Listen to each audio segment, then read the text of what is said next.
பாமக வரலாற்றில் ஆண்டி பொதுக்குழு ஒரு கருப்பு நாள்.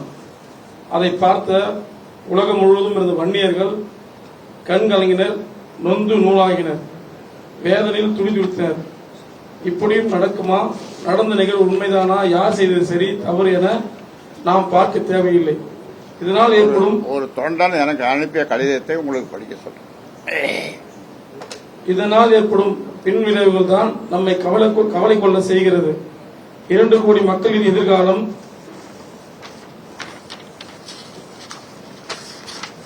கேள்விக்குறியாக்கப்பட்டுள்ளது. தந்தை மகனுக்கு இடையில் யார் யாரிடம் தோற்பது என்பதுதான் கேள்வி. தந்தை எனும் ஆன்மா அங்கே கொலை செய்யப்பட்டது என்றே சொல்லலாம். இந்தியாவின் மிக மூத்த அரசியல் தலைவர் மருத்துவர் ராமதாஸ், பிரதமர் மோடி எவ்வளவு பெரிய புகழாரம். ஆனால் இன்று நடந்தது 100 மாடி கட்டிடத்தின் மேலே இருந்து ஐயா அவர்களை குப்புற கீழே தள்ளப்பட்ட நிலை. 2 கோடி வன்னியர்களும் அவமானத்தால் தலைகுனிந்தார்கள்.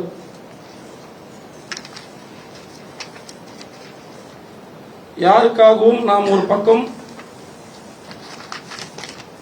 நின்று வாதாடப் போவதில்லை. ஆனால் நமது பாரத கலாச்சாரம் சொல்லும் செய்திதான் என்ன? நமது இதிகாசங்களும் புராணங்களும் கூறுவது என்ன? முகலாயர்களின் கலாச்சாரம் வேறு. அவர்கள் கலாச்சாரத்தில் பதவிக்காக தந்தையையும்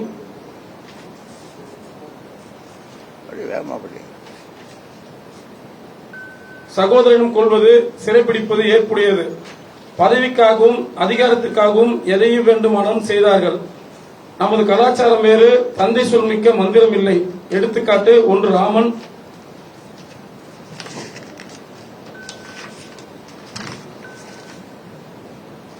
2 பீஷ்மர், 3 பரசுராமன், 4 இந்திரஜித், 5 ராஜேந்திர சோழன்.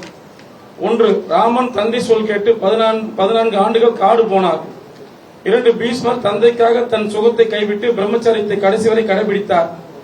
3 பரசுராமன் தந்தை சொல் கேட்டு தாயையே கொன்று மீட்டார். 4 இந்திரஜித் சாவது உறுதி என தெரிந்தும் ராமனோடு போரிட்டு தந்தைக்காக உயிர் துறந்தார்.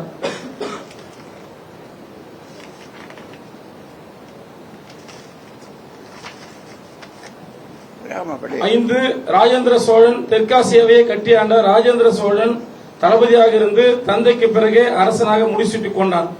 இப்படி எத்தனையோ எடுத்துக்காட்டுகள் உள்ளன. தந்தை உருடம் இருக்கும்போது இழிவுபடுத்திய எத்தனையோ பேர் தந்தை இறந்த பிறகு இன்று ஒவ்வொரு நாளும் அதை எண்ணி அழுது கொண்டிருக்கிறார்கள். நாம் ஒவ்வொருவரும் ஏதோ ஒரு வகையில் சூழ்நிலை காரணமாக தந்தைமார்களை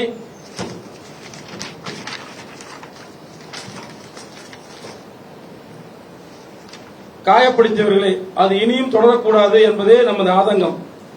சின்னையா அவர்களின் கவனத்திற்கு ஒரு சில தற்போது தமிழக அரசியல் களம் நமக்கு சாதகமாக உள்ளது.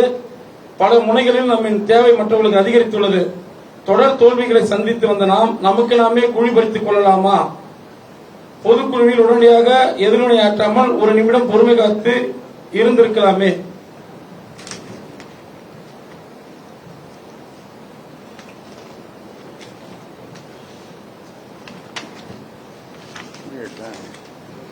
ஐயா சொல்லி ஒரு மாபெரும் இயக்கத்தை 2 பெரும் கூறுகளாக தைலாபுரம், பனையூர் என்று வெற்றி பிளந்து விட்டீர்களே.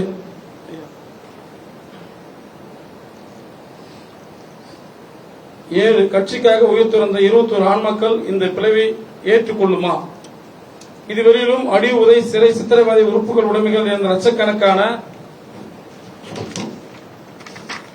தொண்டர்களின் இழப்பிற்கு இதுதான் பரிசா?